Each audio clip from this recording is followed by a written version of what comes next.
नमस्कार।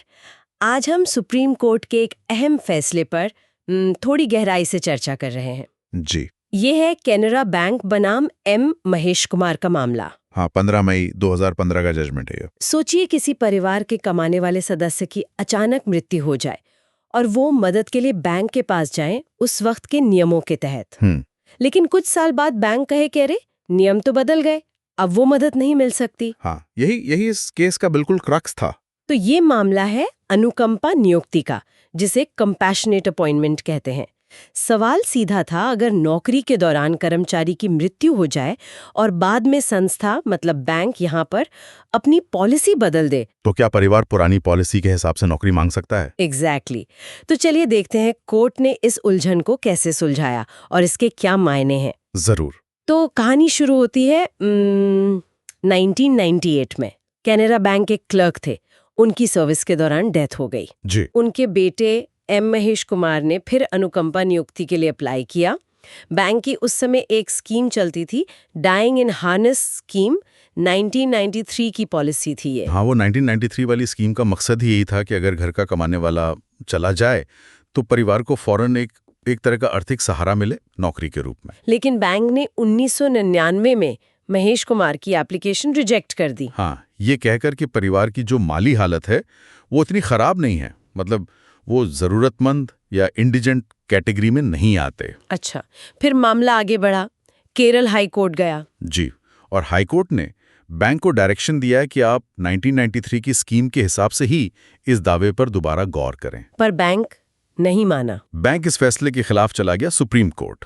और मामला यहीं और पेचीदा हो गया है ना? बिल्कुल, क्योंकि इस बीच मतलब जब केस चली रहा था 2005 में बैंक एक पूरी तरह नई पॉलिसी ले आया। अच्छा, उसमें क्या था? मुख्य दलीलें क्या थी? मतलब उन्होंने अपना केस कैसे रखा? देखिए, बैंक ने कुछ पॉइंट्स रखे। पहला कि ये जो अनुकंपा नियुक्ति है ये कोई मौलिक अधिकार नहीं है, ये संविधान के अनुच्छेद 14 और 16 के तहत बस एक रियायत है, एक कंसेशन है। दूसरा कि जो 1993 की स्कीम थी वो बैंक का अपना अंदरूनी सर्कुलर था, कोई कानून नहीं, तो उससे कोई पक्का निहित अधिकार नहीं बनता। और सबसे बड़ा पॉइंट कि भाई अब 2005 की नई स्कीम आ गई है जिसमें सिर्फ एक्स ग्राशिया है, तो जितने भी पुराने पेंडिंग केस हैं सब पर ये नई स्कीम लागू होनी चाहिए। अच्छा, और वो परिवार की आर्थिक स्थिति वाला तर्क? हाँ, वो भी था कि परिवार को पेंशन और दूसरे टर्मिनल बेनिफिट्स तो मिल ही रहे हैं, तो वो जरूरतमंद कैसे हुए? तो फिर महेश कुमार की तरफ से क्या तर्क दिए गए? उनके वकील का स्टैंड बिल्कुल क्लियर था। उनका कहना था कि जिस वक्त कर्मचारी की मृत्यु हुई और जिस वक्त अप्लाई किया गया उस वक्त जो पॉलिसी लागू थी यानी 1993 वाली, फैसला उसी के तहत होना चाहिए। मतलब बाद में नियम बदलने का असर पहले के मामलों पर नहीं पड़ना चाहिए। बिल्कुल। और उन्होंने ये भी जोर देकर कहा कि परिवार को पेंशन या दूसरे रिटायरमेंट बेनिफिट्स मिल रहे हैं, सिर्फ इस आधार पर आप अनुकंपा नौकरी से इनकार नहीं कर सकते। यहीं पर सुप्रीम कोर्ट का विश्लेषण बहुत महत्वपूर्ण हो जाता है।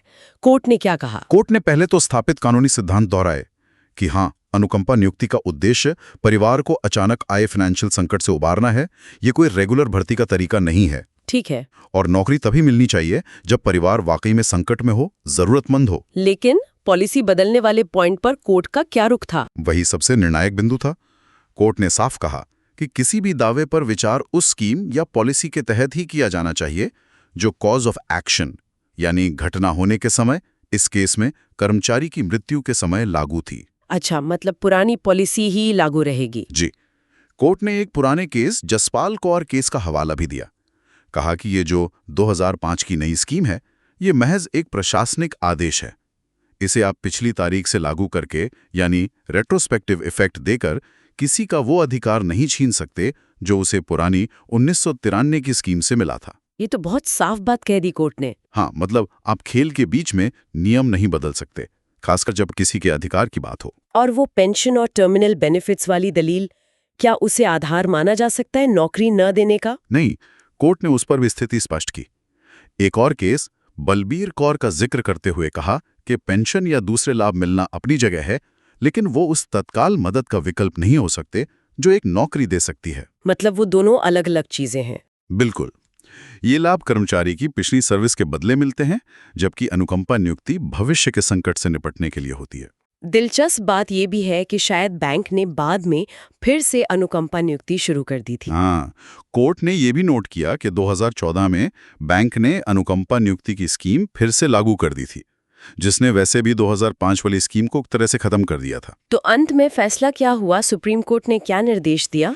कोर्ट ने बैंक की सारी अपीलें खारिज कर दी और सीधा निर्देश दिया कि महेश कुमार और ऐसे जो दूसरे रिस्पोंडेंट्स थे, उनके अनुकंपा नियुक्ति के दावों पर 1993 की जो मूल योजना थी, उसी के अनुसार दोबारा विचार किया जाए। तो इस पूरी पड़ताल से, मतलब इस केस की गहराइयों में जाने से ये बात एकदम साफ हो जाती है। हाँ, कि नीतियां भले ही बदलें, पर किसी व्यक्ति का दावा उसी नीति से तय होगा जो घटना के समय लागू थी।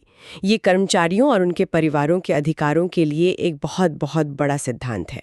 निश्चित रूप से ये फैसला एक तरह से नियोक्ताओं और पॉलिसी बनाने वालों के लिए एक रिमाइंडर है कि नियम बनाते और लागू करते समय मानवीय पहलू और लोगों के जो स्थापित अधिकार हैं, उनका ध्यान रखना कितना जरूरी है, खासकर जब कोई परिवार संकट में हो। बिल्कुल, नियमों से ज्यादा महत्वपूर्ण इंसान और उसकी परिस्थितियां होती हैं कई बार। यहाँ एक सवाल मन में आता है सोचने के लिए कि किसी परिवार की वित्तीय जरूरत का आखिर सही पैमाना क्या हो?